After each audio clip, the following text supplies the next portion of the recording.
오늘은 새해를 맞이할 새로운 다짐으로 새해를 맞이하자, 그런 제목으로 하나님 말씀을 전할 때 하나님께서 많은 은혜를 베풀어 주시기를 바랍니다. 어떤 집에 손님이 찾아왔습니다. 어머니가 열심히 식사 준비를 해가지고 같이 식사를 하게 되었습니다. 그때 어머니가 6살 된 아들한테 이렇게 말을 합니다. 아들아, 오늘은 네가 한번 기도해 보아라. 6살짜리한테. 그 6살짜리 아들이 물었습니다. 엄마, 제가 어떻게 기도해야 됩니까? 물으니까 엄마가 답을 해줍니다. 아들아, 겁을 내지 말고 엄마가 평소에 기도하는 대로 한번 해봐라.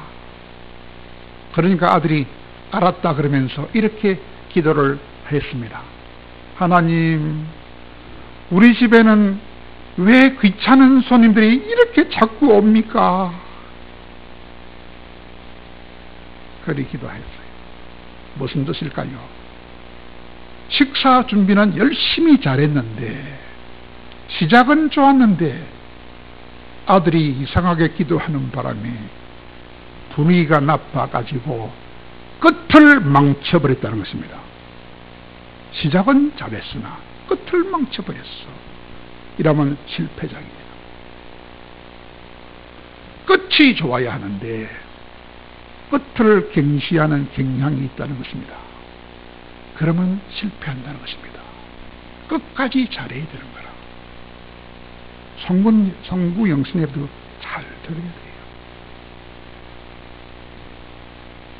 올 한 해가 저물어 가고 있습니다. 올해의 끝이 가까웠습니다. 내일이면 끝이 납니다. 우리는 오늘도 예배를 드리고 내일 밤에도 성군 영신 예배를 드림으로써 하나님을 기쁘게 해드리기를 원합니다. 그런 사람은 끝이 참 아름다운 사람이라 할 수 있습니다. 그러나 한 해가 다 지나갔구나 라고 생각하면 마음의 끝이 다소 아쉬움도 남습니다. 올 한 해의 모든 시간도 다 나를 위한 시간이 아니고 하나님을 위해서 주신 시간이었습니다. 그리고 우리의 일생도 하나님이 우리에게 기회를 주신 것이라는 것을 생각한다면 더욱더 내가 잘못 살았나 하고 아쉬움이 남게 됩니다. 여러분, 우리 인생은 그냥 먹고 마시고 놀고 잠자기 위해서 주신 기회는 아닌 것입니다. 하나님 앞에서 진실하게 살고 바르게 살아서 장차 하늘의 큰 상과 복을 받을 기회로 주신 것입니다. 인생을 하나님이 주신 기회로 알고 살면 성공한 인생이 되고 후회 없는 인생이 될 것입니다. 우리는 하나님이 좋은 기회로 사용하라고 주셨던 2018년이라는 365일이라는 그 긴 한 해를 또 한 번 더 살았습니다. 이제는 겨우 하루를 남겨놓고 있습니다. 이런 때는 우리 마음이 좀 엄숙해질 필요가 있습니다. 이 한 해를 하나님 앞에서 바로 살았나? 바르게 살지 못했나? 자신을 뒤돌아봐야 하겠습니다. 2018년 한 해를 여러분은 과연 하나님 앞에서 어떻게 살았다고 말할 수 있겠습니까? 눈코 뜰 새 없이 바쁘게 살았다. 교회를 위해서도 그렇게 바쁘게 살았다 라고 말할 수 있으면 좋겠습니다. 그런 분들에게는 이 땅과 저 하늘에서도 놀라운 상과 복으로 갚아주실 것이기 때문입니다. 하나님이 우리를 사랑해서 이제 또 다른 한 해를 또다시 주시려고 합니다. 여기에 있는 우리 모두에게 2019년이라는 새로운 기회를 다시 선물로 주실 것입니다. 중병에 걸려서 1년이라도, 아니 한 달만이라도 더 살 수만 있게 주면 좋겠다라고 간절하게 바라는 사람들도 있을 것입니다. 그런 사람들에게는 새로운 1년이 더 주어진다는 것은 엄청난 감사와 감격이 될 것입니다. 이런 감사와 감격이 없이 그냥 또 한 해를 맞이하면 그런 사람은 알찬 한 해를 맞이하기가 어려울 것입니다. 그러므로 새해를 맞이할 때는 감사와 감격과 새로운 설계와 각오가 필요하다고 할 것입니다. 다윗이 그러했습니다. 다윗이 왕이 될 때에 새로운 각오를 했다 그 말입니다. 다윗은 이스라엘의 두 번째 왕이었습니다.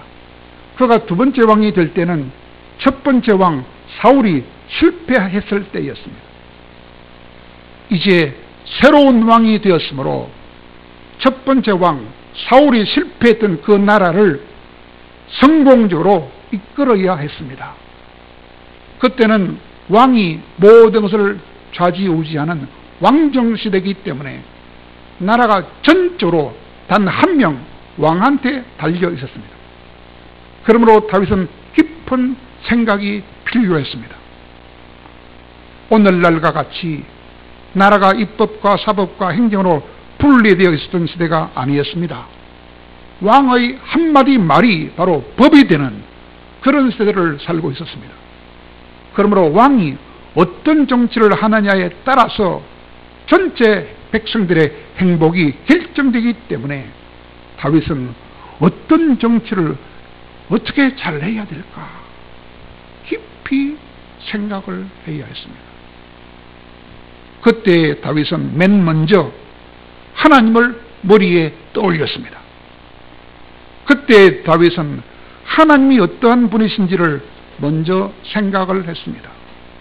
그래서 오늘 본문 1절에서 내가 하나님의 인자와 하나님의 정의를 찬양하겠다라고 먼저 하나님을 머릿속에 떠올렸습니다. 하나님은 인자시며 정의로운 분이라는 사실을 먼저 생각했다 그 말입니다. 하나님은 인자하신 분이고 또한 하나님은 정의로우신 분이라는 사실을 기억했다는 것입니다. 여러분, 정의와 인자는 서로 충돌하는 것이 아닙니다. 정의와 인자는 충돌하는 것이 아니라 사랑이 정의를 그 속에 품고 있는 것입니다. 정의는 사랑의 일부입니다. 왜냐하면 악한 것을 방관하면 그것은 사랑이 아닙니다.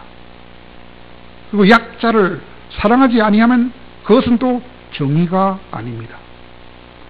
정말로 사랑이 넘치면 정의로운 세상이 됩니다. 그리고 정의로운 세상에서는 사랑이 넘치게 되어 있습니다. 그러므로 사랑과 정의는 다른 것이 아닙니다. 사랑 속에 정의가 포함되어 있습니다. 하나님을 바라보니까 하나님이 기뻐하실 정의와 인자의 나라가 다윗의 머릿속에 청사진으로 그려졌다 그런 말입니다. 아, 내가 인자와 정의가 충만한 나라를 해야 되겠구나. 그것이 머릿속에 그려졌다 그 말입니다. 그리고 다윗은 하나님의 나라를 닮은 정의로운 나라를 만들어야 되겠다라고 생각합니다. 그래서 그는 기도합니다. 하나님, 제가 사랑과 정의의 나라를 만들게 도와주세요. 기도했는데, 근데 사실은 기도라기보다는 마음에 다짐을 냈습니다. 마음에 각오를 했어요. 나는 반드시 정의로운 나라를 만들어야 되겠다. 사랑이 넘치는 나라를 만들어야 되겠다라고 그는 다짐하고 각오를 했다 그런 말입니다. 그것은 다윗이 하나님 앞에서 드리는 고백이며 결단이었습니다. 하나님, 제가 이렇게 하겠습니다. 고백이었어요. 정의로운 나라를 만들겠습니다 라고 그는 스스로 결단했다고 하는 것입니다. 그래서 다윗은 먼저 자기 자신에 대하여 다짐을 하나님 앞에서 새롭게 합니다. 그래서 먼저 그는 자기 자신이 바르게 살겠다고 다짐합니다. 선하게 살겠다고 다짐합니다. 악한 일은 하지 않겠다고 다짐합니다. 정말로 선하고 정의로운 삶을 사는 모범을 보여주는 왕이 되겠다고 그는 다짐을 했던 것입니다. 그래서 오늘 본문 2절에서 뭐라고 합니까? 완전한 길을 주목하며 완전한 마음으로 행하겠습니다 라고 말하고 있습니다. 3절에서는 배교자나 비천한 사람을 용납하지 않겠습니다 라고 말하고 있습니다. 그리고 4절에서는 사악한 마음이 내게서 떠나갈 것이며 악한 일은 내가 도무지 알지 아니하겠습니다 라고 스스로 다짐을 하고 있습니다. 그리고 난 다음에 다윗은 하나님이 아주 기뻐하실 만한 나라를 위해서 기도합니다. 하나님, 제가 하나님이 기뻐하실 그런 정의로운 나라를 세우겠습니다 라고 기도합니다. 하나님이 그토록 바라시는, 하나님이 그토록 원하시는 정의로운 나라를 꼭 만들겠습니다 라고 그는 하나님 앞에 고백하고 있습니다. 그래서 가까이 할 것은 가까이 하고 버릴 것은 버리겠습니다 라고 말하고 있습니다. 멀리 할 것은 멀리 해버리고 거절할 것은 거절해버리고 끊어야 할 것은 끊어버리겠다고 말씀합니다. 그런 나쁜 것 대신에 취할 것과 가까이 할 것과 장려할 것도 그렇게 하겠다고 말하고 있습니다. 먼저 그가 멀리하고 거절하고 끊어야 할 것이 무엇입니까? 세 가지 종류의 인간들은 멀리하고 거절하고 끊어버리겠다 했어요. 어떤 인간입니까? 자기 이웃을 은근히 헐뜯는 자들, 그런 자들을 멀리하겠다. 누구를? 자기 이웃을 은근히 헐뜯는 사람들. 두 번째는 눈이 높고 마음이 교만한 사람들, 그런 사람들은 거절하겠다 했어요. 7절에서는 거짓을 행하는 자들과 거짓말을 하는 자들, 그런 자들은 끊어버리겠다고 말합니다. 그래서 이웃을 은근히 헐뜯는 자들은 멸망시키겠다고 말하고 있습니다. 또 눈이 높고 마음이 교만한 자들은 용납하지 않겠다고 말씀합니다. 그리고 거짓을 행하는 자와 거짓말을 하는 자들은 다윗의 집에 들어오지도 못하고 다윗의 목전에 서지도 못하게 만들겠다고 말합니다. 왜냐하면 이웃을 은근히 헐뜯는 사람들이나 자기를 최고라고 여기는 눈이 높고 마음이 교만한 자들은 똑같이 공동체의 연합을 깨뜨리는 지극히 악한 자들이기 때문입니다. 또 거짓을 행하는 자나 거짓말을 하는 자들은 신뢰를 무너뜨리는 악한 자들이기 때문입니다. 그러므로 다윗은 그가 통치할 나라에서는 이웃을 은근히 헐뜯는 자나 눈이 높고 교만한 자나 거짓을 행하거나 거짓말하는 자들을 용납하지 않겠다고 했습니다. 이런 악한 악을 행하는 자들은 그의 나라에 발도 붙이지 못하게 하겠다고 그는 다짐을 했던 것입니다. 정의로운 나라를 만들기 위해서 말입니다. 그러면 이런 악한 자들 대신에 어떤 선한 자들을 선택하고 어떤 선한 자를 장려하겠다고 했습니까? 과연 어떤 자들을 가까이 하고 어떤 사람들을 선택하고 장려하겠다고 다윗이 말합니까? 오늘 본문 6절에 나와 있습니다. 이 땅에 충성된 자들과 완전한 길에 행하는 자들이라고 말하고 있습니다. 왜냐하면 충성된 자들이라야 완전한 다윗과 함께 살 수 있으며 또 다윗과 같이 완전한 길에 행하는 자들이라야 다윗의 뒤를 따르면서 다윗과 함께 정의로운 나라를 이룰 수 있기 때문에 그들이 다윗과 함께 살게 하고 그들이 다윗을 따르게 하겠다고 말했습니다.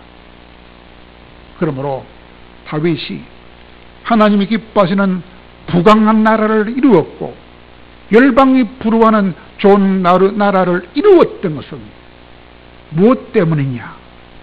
다윗이 이런 선한 꿈과 선한 각오와 선한 다짐을 했기 때문에 그런 훌륭한 나라를 이룰 수 있었던 것입니다. 다윗의 그러한 다짐과 결심이 좋은 나라를 이루고 은총의 자리로 나아가게 했다 하는 것입니다. 사랑하는 여러분, 다윗은 사울 왕하고는 달랐습니다. 하나님이 기뻐하시는 정의로운 나라를 이루었습니다. 그것은 그냥 공짜로 이루어진 것이 아니라 선한 다짐과 야무진 결단이 있었기 때문에 그런 훌륭한 나라를 이룰 수 있었다 그런 말입니다. 그렇습니다. 좋은 세상, 좋은 나라도 설계와 다짐과 결심이 필요한 것처럼 우리들의 선한 삶에 있어서도 선한 포부와 선한 다짐과 선한 결심이 필요합니다. 아무런 계획도 없이 일이 이루어지는 것은 불가능하기 때문입니다. 아무런 다짐이나 아무런 각오도 없이 성공이나 행복이 오지 않기 때문입니다. 굳은 다짐과 각오와 결심과 실천이 있어야만 일이 이루어지고 성공이나 행복이 오기 때문입니다. 이제 내일이 지나면 모레가 되면 우리 모두는 새로운 한 해를 맞이하게 됩니다. 다윗이 하나님을 먼저 묵상하고 그에게 허락되었던 새 나라의 청사진을 그렸던 것처럼 우리도 주님이 허락하시는 새로운 한 해를 어떻게 살까 하고 머릿속에 청사진을 그려봐야 합니다. 2019년을 어떻게 살아야 바로 살 것인가? 다윗이 멀리할 것은 멀리하고 용납하지 아니할 것은 용납하지 않았으며 또 가까이 할 것은 가까이 하고 선택할 것을 선택하기로 다짐하고 결심을 했던 것처럼 우리도 새해를 맞이하면서 어떤 좋은 것들을 이루기 위해서는 굳은 각오와 결심이 필요한 것입니다. 이런 각오와 결심이 우리의 시간을 뜻깊게 만들고 알차게 만들어줄 것입니다. 우리를 게으르지 않게 만들어줄 것이며 아무 방향도 없이 마구 살지 않도록 도와줄 것입니다. 그래서 한 해의 마지막에 서면 내년 2019년 연말이 되면 흐뭇한 마음으로 더 큰 보람과 더 큰 기쁨을 얻게 해줄 것입니다. 어떤 사람에게? 야무진 다짐과 야무진 실천을 하는 사람에게만 그런 일이 다가올 것입니다. 여러분, 우리의 인생은 아주 짧습니다. 아주 짧다고 하나님이 우리에게 말씀해 주셨습니다. 시편 103편에 보니까 인생은 그 날이 풀과 같으며 그 영화가 들의 꽃과 같도다. 그것은 바람이 지나가면 없어져 버리나니 그것이 있었던 자리도 다시 알 수 없다고 했습니다.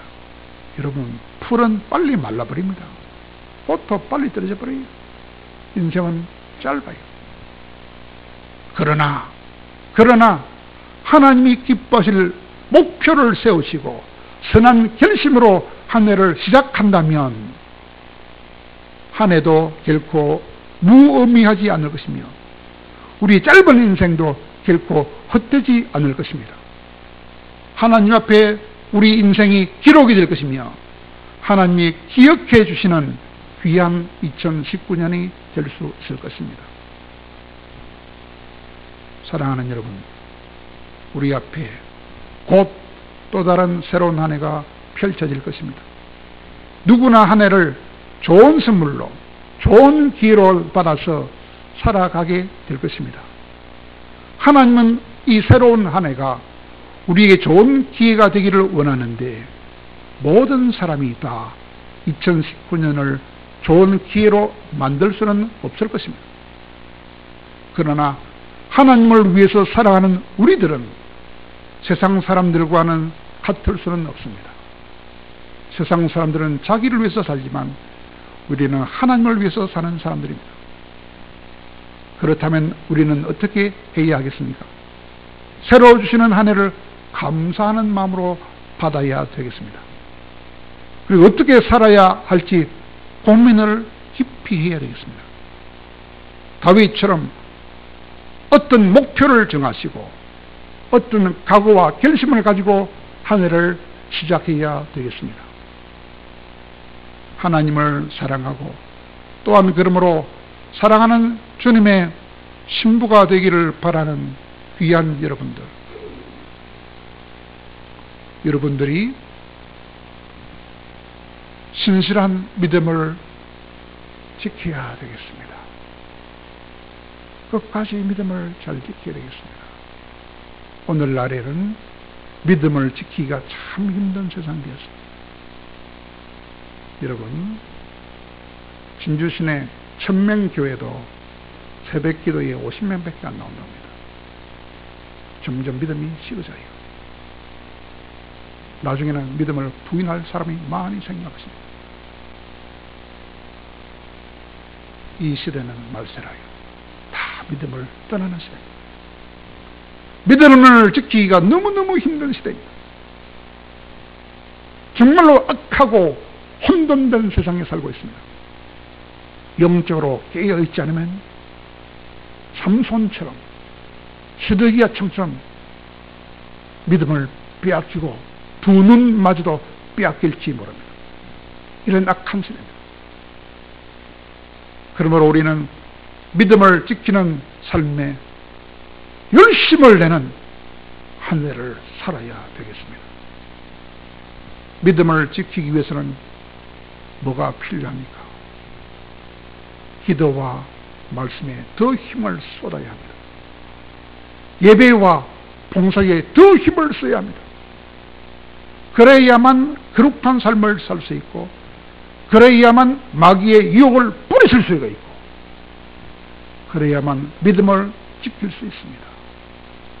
그렇게 되기 위해서는 새해에는 좀 힘이 들겠지만 특별히 두 가지를 하겠다라고 결단할 수 있으면 좋겠습니다. 첫째는 뭐냐? 매일 맥체인 목사님이 만들어 주신 성경 읽기 표를 보시고 매일 성경을 넉 장씩을 읽어야 되겠습니다. 그래야 1년의 성경을 일독할 수 있습니다. 또 오늘 내드리는 능력 기도문을 가지고 하루에 10분씩은 기도할 수 있어야 되겠습니다. 그래서 우리 안에 들어있는 모든 악한 마음을 싹 다 뽑아내야 됩니다. 그것이 첫째입니다. 두 번째는 주일 예배를 꼭 드리기로 다짐해야 되겠습니다. 가지가지 핑계로 주일 예배를 빠진 사람 위험합니다. 아주 위험합니다. 예수를 부인할 가능성이 훨씬 많습니다.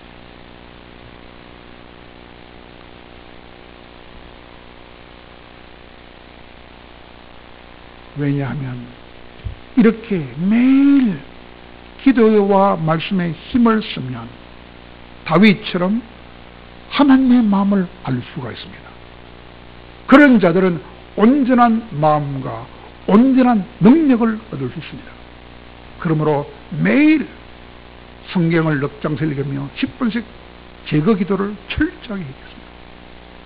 두 번째로는 매주 주일 예배를 드리면 은혜를 받지 않을래야 않을 수 없습니다. 그러므로 한 번도 빠지지 말고 주일 예배를 착실하게 드려야 되겠습니다. 이유가 없습니다. 빠지면 그만큼 은혜가 빠지고 믿음이 빠져나갑니다.